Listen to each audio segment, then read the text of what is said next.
Alas is eating pandesal. Yan ang paborito ni Alas. Anytime, anywhere. Yan, pangiti-ngiti pa dahil kumakain ng kanyang paboritong pandesal. Pandesal Nueva Ecija. Ayan na naman. Walang ginawa kung hindi kumata ng pandesal habang nanonood. Ito muna siya sa playpen. Laro-laro lang pag may time.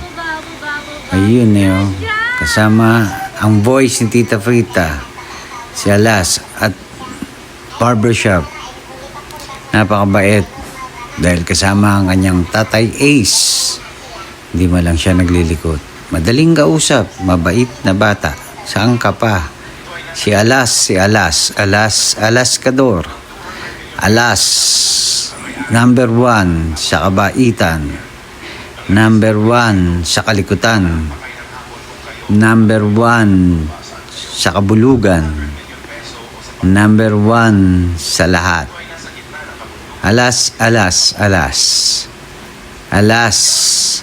ang poging Alas, dahil ginupit ang bangs niya ng kanyang nanay, kaya ito nung medyo mahaba na nire-retoke na ang kanyang buhok. 1 year pa lang yan, barbershop ka agad. Ayan na ang poging Alas, ganda ng gupit bumilog bilog na bilog yun, may hawak na naman ang kanyang paboritong pandesal. Life is pandesal with Alas. Ayan so busog na, nakapag-charge na. Kaya ito, naglilikot na, pumapanik na sa upuan. Kayang-kaya ni Pogi.